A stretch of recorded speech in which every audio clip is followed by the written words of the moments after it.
আমি শিশির বাউরি, পিকনা কেপিএস বিদ্যাপীঠের ইতিহাসের শিক্ষক।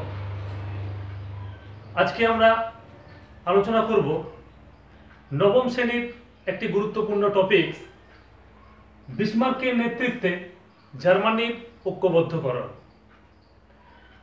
ফরাসি বিপ্লবের প্রাক্কালে জার্মানি ছিল ক্ষুদ্র ক্ষুদ্র ৩০০টি রাজ্যে বা বুন্ডে বিভক্ত অস্ট্রিয়ার হ্যাবসবার্গ শাসকদের অধীন একটি ভৌগোলিক সংজ্ঞা মাত্র, অর্থাৎ ঐক্যবদ্ধ জার্মানি কোনো চেহারা ছিল না। জার্মানিকে এই ৩০০টি ক্ষুদ্র ক্ষুদ্র খণ্ডকে প্রথম ঐক্যবদ্ধ করেন নেপোলিয়ন। তিনি 1806 খ্রিস্টাব্দে এই ৩০০টি রাজ্যকে ৩৯টি রাজ্যে পরিণত করেন এবং কয়েকটি রাজ্যকে নিয়ে তিনি কনফেডারেশন অফ রাইন গঠন করেন। এই প্রথম জার্মানবাসী ফরাসি বিপ্লববশত উদারতা এবং জাতীয়তাবাদী ভাবধারায় উদ্বুদ্ধ হয়েছিল। পরবর্তীকালে 1815 খ্রিস্টাব্দের ভিয়েনা সম্মেলনে এই 39টি রাষ্ট্রসংঘকে মেনে নিলেও প্রাশিয়ার উপর অস্ট্রিয়ার কর্তৃত্ব স্থাপিত হয়।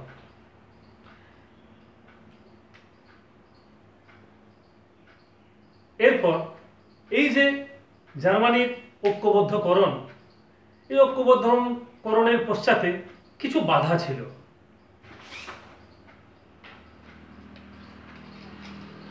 এর প্রধান বাধা এবং অন্তরায়গুলি হল অস্ট্রিয়া ও রাশিয়ার প্রতিক্রিয়াশীল দমন নীতি। অস্ট্রিয়া এবং রাশিয়া কোনোদিনই চাইতো না জার্মানি ঐক্যবদ্ধ হোক, তাই জার্মানিতে ঐক্যবদ্ধকরণের কোনো আন্দোলন চললেই সেটা দমন করা হতো। এইভাবে 1819 খ্রিস্টাব্দে জার্মানির বাক স্বাধীনতা এবং সংবাদপত্রের স্বাধীনতাকে হরণ করার জন্য মেটারনিখ কার্লসবার্গ ডিগ্রি জারি করেছিলেন। দ্বিতীয় অন্তরায় ছিল আঞ্চলিক সংকীর্ণ স্বার্থ ও জাতীয় ঐক্যে অনাগ্রহ। তৃতীয় অন্তরায় ছিল আদর্শগত বৈপরীত্য, অর্থাৎ জার্মানি ঐক্যবদ্ধকরণের তাদের আদর্শ কি হবে, কোন আদর্শের ভিত্তিতে জার্মানিকে ঐক্যবদ্ধ করা হবে, রাজতন্ত্র নাকি প্রজাতন্ত্র, এই বিষয়ে দ্বন্দ্ব ছিল। চতুর্থত ধর্মগত বিরোধ, অর্থাৎ জার্মানির উত্তরাঞ্চল ছিল প্রোটেস্ট্যান্ট ধর্মাবলম্বীদের দ্বারা প্রভাবিত এবং দক্ষিণাঞ্চল ছিল ক্যাথলিকদের দ্বারা প্রভাবিত। এই ধর্মীয় বিবোধ জার্মানির ঐক্যের একটা অন্যতম অন্তরায় ছিল। এছাড়া মেটারনিখের ব্যক্তিগত বিরোধিতা। মেটারনিখ জার্মানির ঐক্যবদ্ধের যে আদর্শ, সে আদর্শকে মনে করতেন অপ্রবৃত্ত আদর্শ। তিনি কোনোদিনও চাইতেন না জার্মানি ঐক্যবদ্ধ হোক। এই সমস্ত অন্তরায় সত্ত্বেও জার্মানির ঐক্যবদ্ধ কিন্তু প্রথম এক আন্দোলনের চেহারা নেয় প্যান জার্মানিজম আন্দোলনের মাধ্যমে। জার্মানির বুদ্ধিজীবী সম্প্রদায় যথা শিক্ষক, দার্শনিক, বিজ্ঞানী, কবি, সাহিত্যিক, অধ্যাপক এবং ছাত্ররা মিলে এই প্যান জার্মানিজম আদর্শের প্রচার করেন। এর অর্থ ছিল জার্মানির অতীত গৌরবকে তুলে ধরে অখণ্ড এবং ঐক্যবদ্ধ জার্মানির প্রতিষ্ঠা করা। এই লক্ষ্যে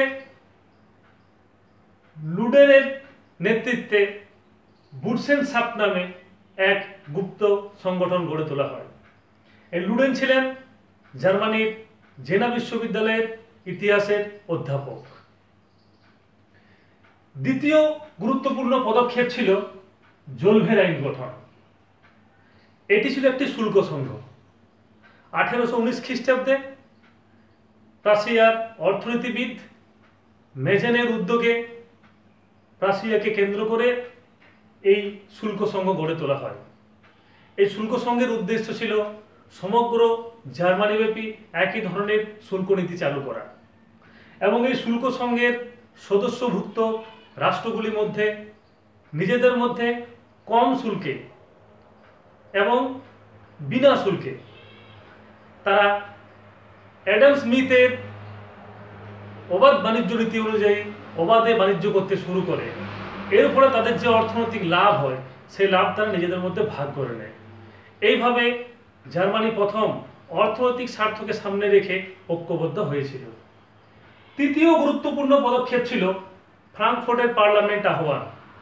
1848 খ্রিস্টাব্দে ফেব্রুয়ারি বিপ্লবের ধাক্কায় মেটানিকতন্ত্রের পতন ঘটলে উদ্বুদ্ধ জার্মানবাসী প্রাপ্তবয়স্ক ভোটে নির্বাচিত 586 জন সদস্য ফ্রাঙ্কফুর্টে এক সভায় সমবেত হয়, যাকে বলা হয় ফ্রাঙ্কফুর্টের পার্লামেন্ট। এই পার্লামেন্ট সিদ্ধান্ত নেয় জার্মানিকে ঐক্যবদ্ধ করে তার জন্য নতুন সংবিধান রচনা করার জন্য প্রাশিয়ার সম্রাট কাইজার চতুর্থ ফ্রেডারিক উইলিয়ামকে সিংহাসনে বসাতে বা রাজা হিসেবে নির্বাচিত করতে। কিন্তু ফ্রেডারিক উইলিয়াম এই প্রস্তাব প্রত্যাখ্যান করেন এবং জার্মানিকে ঐক্যবদ্ধ করার প্রচেষ্টা ব্যর্থ হয়। ফ্রেডারিক উইলিয়াম ছিলেন রাজতন্ত্রের সমর্থক, তাই তিনি এই প্রস্তাব ফিরিয়ে দেন। অবশেষে 1850 খ্রিস্টাব্দে অলমুজের সন্ধি অনুযায়ী অস্ট্রিয়া পুনরায় প্রাশিয়ার উপর তার কর্তৃত্ব স্থাপন করে। এরপর জার্মানির ইতিহাসে সম্পূর্ণ দিক পরিবর্তন হয় বা ঐতিহাসিক পট পরিবর্তন হয় 1861 খ্রিস্টাব্দে প্রথম উইলিয়াম প্রাশিয়ার সিংহাসনে বসার সঙ্গে সঙ্গে। তিনি ছিলেন রাজতন্ত্রের সমর্থক এবং প্রাশিয়ার নেতৃত্বে জার্মানির ঐক্যবদ্ধকরণের পক্ষপাতী।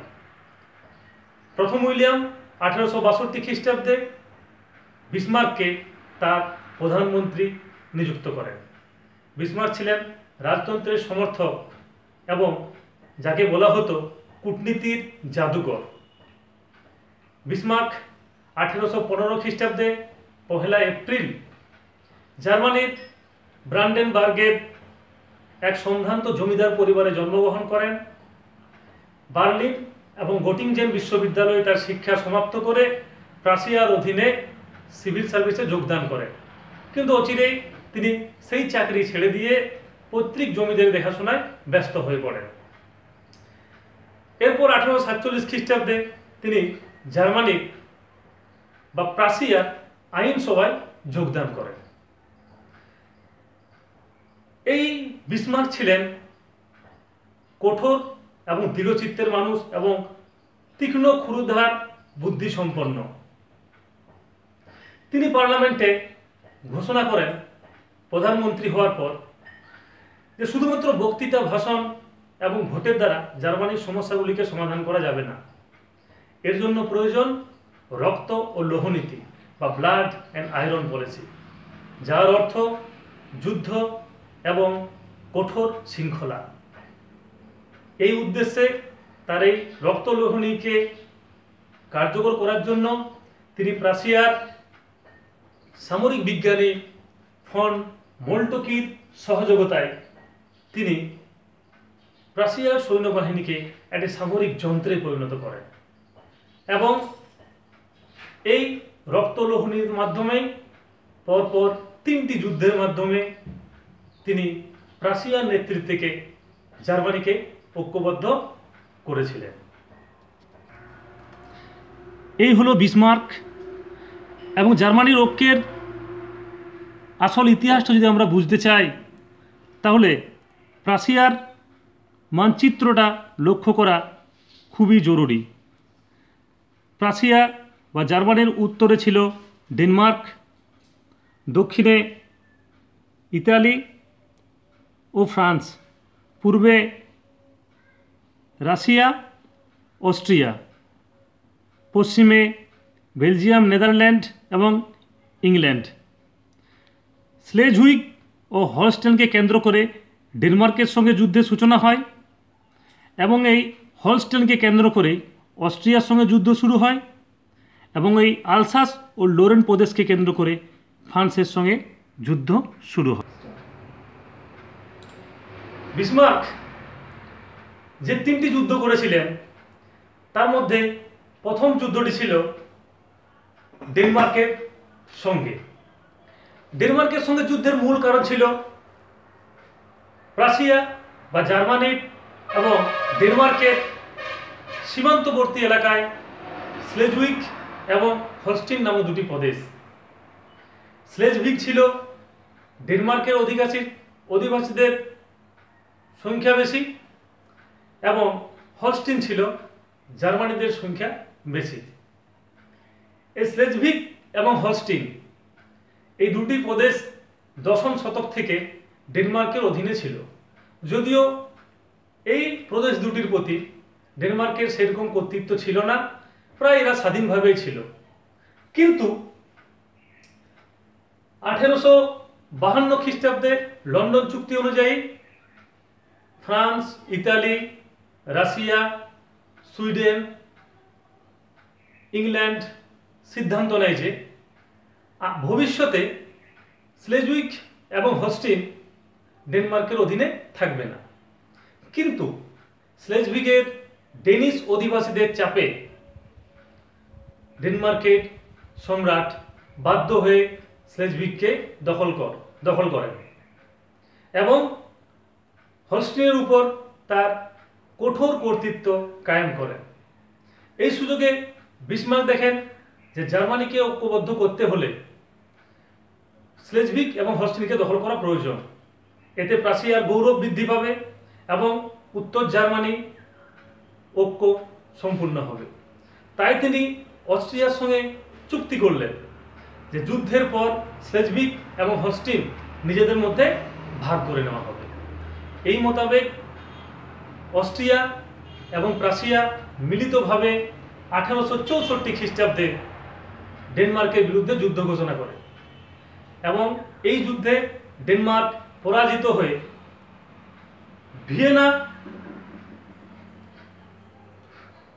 ভিয়েনা চুক্তি অনুযায়ী 1864 খ্রিস্টাব্দে স্লেজউইক এবং হলস্টিনের উপর তার সমস্ত দাবি ত্যাগ করে এবং 1865 খ্রিস্টাব্দে গেস্টিনের সন্ধি অনুযায়ী অস্ট্রিয়াকে হলস্টিন দেওয়া হয় এবং প্রাশিয়া স্লেজউইককে দখল করে।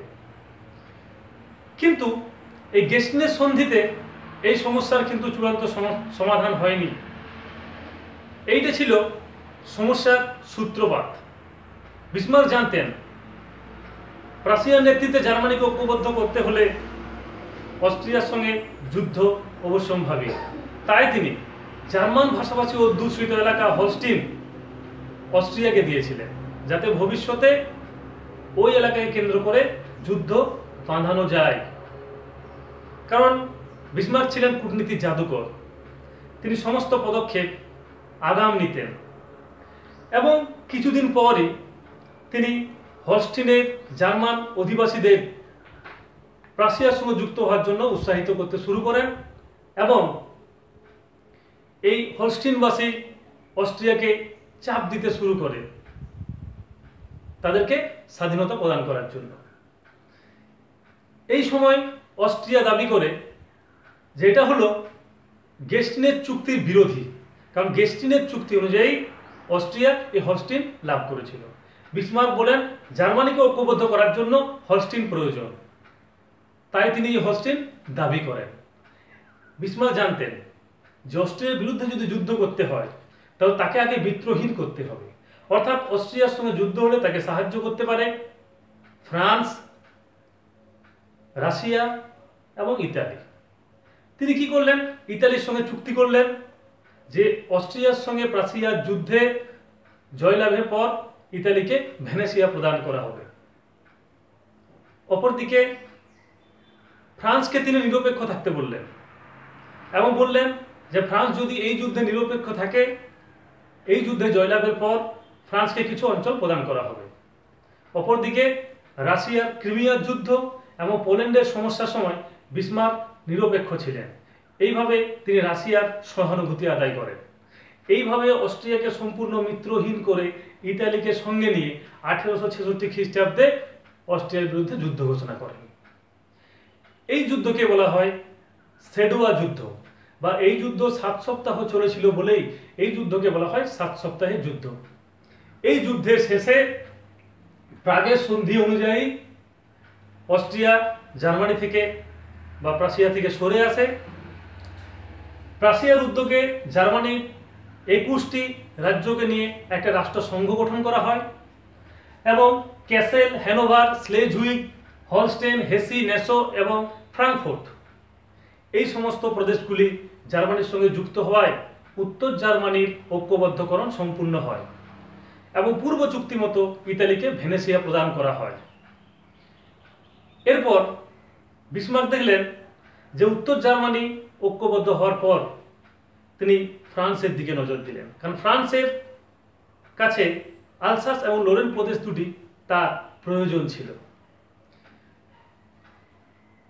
এইদিকে ফ্রান্সে কিন্তু সম্রাট তৃতীয় নেপোলিয়নের প্রতি জনগণের বিক্ষোভ বাড়ছিল, কারণ অস্ট্রিয়ার সঙ্গে প্রাশিয়ার যুদ্ধে ফ্রান্সের নিরপেক্ষ থাকার সিদ্ধান্ত জনগণ ভালোভাবে মেনে নেয়নি এবং এই যুদ্ধের পর ফ্রান্সকে বিসমার্ক যে সমস্ত অঞ্চল প্রদান করব বলেছিলেন তিনি সেইগুলি প্রদান করেননি।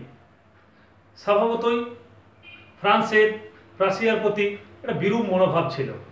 অপরদিকে বিসমার্ক চাইছিলেন ফ্রান্সের সঙ্গে যুদ্ধ করতে, কিন্তু তিনি চাইছিলেন এমন একটা পরিস্থিতি সৃষ্টি করতে যাতে ফ্রান্স নিজের থেকে প্রাশিয়াকে আক্রমণ করে, এতে ইউরোপের বাকি দেশগুলোর সহানুভূতি অর্জন করা যাবে। তাই তিনি কি করলেন, গোপনে ফ্রান্সকেও মিত্রহীন করার পরিকল্পনা শুরু করলেন। এই সময় তিনি ইতালিকে সঙ্গে চুক্তি করলেন যে যুদ্ধের শেষে ইতালিকে রোম প্রদান করা হবে এবং রাশিয়া ক্রিমিয়ার যুদ্ধ এবং পোল্যান্ডের সমস্যায় বিসমার্ক নিশ্চুপ ছিলেন। তারপর রাশিয়া যখন প্যারিসের চুক্তি অনুযায়ী কৃষ্ণসাগর সম্পর্কিত যে সমস্ত শর্ত সেই শর্তগুলো লঙ্ঘন করছিলেন, বিসমার্ক তখন রাশিয়াকে উৎসাহিত করছিলেন এবং সহযোগিতা করছিলেন। এর বিনিময়ে রাশিয়ার নিরপেক্ষতা বা সমর্থন তিনি আদায় করেন। এইভাবে এদিকে ইংল্যান্ড ও ফ্রান্সের মধ্যে বেলজিয়ামকে নিয়ে এক সমস্যা চলছিল। তাই বিসমার্ক জানতেন যে ইংল্যান্ড ফ্রান্সের পক্ষে যুদ্ধে যোগদান করবে না এবং বিসমার্ক তার কূটনীতির চরম পরিচয় দেয় অস্ট্রিয়ার সঙ্গে যুদ্ধের পর। অস্ট্রিয়ার সঙ্গে যুদ্ধে জয়লাভ করে তিনি কিন্তু অস্ট্রিয়ার প্রতি কোনো রকমের অপমানজনক সন্ধি বা শর্ত চাপিয়ে দেননি, শুধুমাত্র হলস্টিনকে দখল করে ক্ষান্ত হয়েছিলেন। এর ফলে অস্ট্রিয়া বিসমার্কের প্রতি সহানুভূতিশীল ছিলেন। এর ফলে একটা এমন পরিবেশ তৈরি করলেন যেখানে পুরো ইউরোপে ফ্রান্স মিত্রহীন হয়ে পড়লেন এবং সেই অবস্থায় তিনি শুধুমাত্র সুযোগের অপেক্ষায় ছিলেন। সুযোগ অচিরে তার সামনে এসে উপস্থিত হয়। ফ্রান্সের প্রভাবাধীন স্পেনে গণ আন্দোলনের চাপে রানী ইসাবেলা 1868 খ্রিস্টাব্দে পদত্যাগ করতে বাধ্য হন এবং এই স্পেনের পার্লামেন্ট সিদ্ধান্ত নেয় যে স্পেনের সিংহাসনে প্রাশিয়ার সম্রাটের আত্মীয় হোহেনজোনাল বংশের লিওপোল্ডকে বসানো হবে, কিন্তু ফ্রান্সের চাপে লিওপোল্ড এই দাবি থেকে সরে আসেন এবং স্পেনের সিংহাসনে যাতে ভবিষ্যতে হোহেনজোনাল বংশের কেউ না বসে সেই মর্মে পাকাপাকি ব্যবস্থা করার জন্য ফ্রান্সের মন্ত্রী গামো কাউন্ট বেনিদিতিকে প্রাশিয়ার সম্রাটের সঙ্গে দেখা করতে পাঠান। এই সময় প্রাশিয়ার সম্রাট প্রথম উইলিয়াম তিনি এমস নামক স্থানে বিশ্রামরত অবস্থায় ছিলেন। কাউন্ট বেনিদিতি প্রথম উইলিয়ামের কাছ থেকে এই মর্মে প্রতিশ্রুতি আদায়ের চেষ্টা করতে থাকেন যে যাতে ভবিষ্যতে হোহেনজোহান বংশের কেউ স্পেনের সিংহাসনে না বসে। কিন্তু প্রথম উইলিয়াম এই বিষয়ে প্রতিশ্রুতি দেওয়ার অক্ষমতা প্রকাশ করেন। এই সম্পূর্ণ কথোপকথনটি প্রথম উইলিয়াম টেলিগ্রাম মারফত 1870 খ্রিস্টাব্দের 14 জুলাই বিসমার্ককে পাঠান। বিসমার্ক সুযোগের অপেক্ষায় ছিলেন। বিসমার্ক এই টেলিগ্রামের কয়েকটি শব্দকে বাদ দিয়ে সুন্দরভাবে নিজের মতো করে সাজিয়ে এমনভাবে সংবাদপত্রে প্রকাশিত করলেন যাতে ফ্রান্সের জনগণের মনে হলো যে কাউন্ট বেনেডিক্ট প্রথম উইলিয়াম কর্তৃক অপমানিত হয়েছে। এই সম্পূর্ণ টেলিগ্রামের ঘটনাটাকে বলা হয় এমস টেলিগ্রাম। এই ঘটনার পরিপ্রেক্ষিতে ফ্রান্সে প্রবল জনরোষ সৃষ্টি হয় এবং ফ্রান্সের জনগণের চাপে প্রতিশোধ নেওয়ার জন্য, এই অপমানের প্রতিশোধ নেওয়ার জন্য ফ্রান্সের সম্রাট তৃতীয় নেপোলিয়ান বিসমার্কের বিরুদ্ধে যুদ্ধ ঘোষণা করে বা প্রাশিয়ার বিরুদ্ধে যুদ্ধ ঘোষণা করে। বিসমার্ক তো প্রস্তুত হয়েছিলেন, তিনি সুযোগের অপেক্ষা করছিলেন। এই সুযোগে বিসমার্ক যুদ্ধে অবতীর্ণ হন। 1870 খ্রিস্টাব্দে সেডানের যুদ্ধে ফ্রান্সকে চূড়ান্তভাবে পরাজিত করেন এবং এই পরাজয়ের ফলে 1871 খ্রিস্টাব্দে ফ্রাঙ্কফুর্টের সন্ধি অনুযায়ী ফ্রান্স প্রাশিয়াকে আলসাস ও লোরেন সহ প্রচুর ক্ষতিপূরণ দিতে বাধ্য হয়।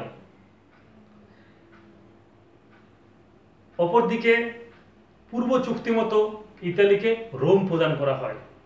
এইভাবে আলসাস ও লোরেন পাওয়ার ফলে দক্ষিণ জার্মানি ঐক্যবদ্ধ হওয়ায় জার্মানির ঐক্যবদ্ধকরণ সম্পূর্ণ হয়। অপরদিকে ইতালি রোম লাভ করায় ইতালির ঐক্যবদ্ধ সম্পূর্ণ হয়। এইভাবে 1870 খ্রিস্টাব্দে সেডানের যুদ্ধের মাধ্যমে ইউরোপে দুটো শক্তিশালী রাষ্ট্রের জন্ম হয়েছিল, জার্মানি এবং ইতালি। 1871 খ্রিস্টাব্দে প্রথম উইলিয়াম জার্মানির কাইজার বা প্রথম সম্রাট হিসেবে অভিষিক্ত হন। এখন আমরা পুরো টপিকটি একটু রিকলিং করে নেব।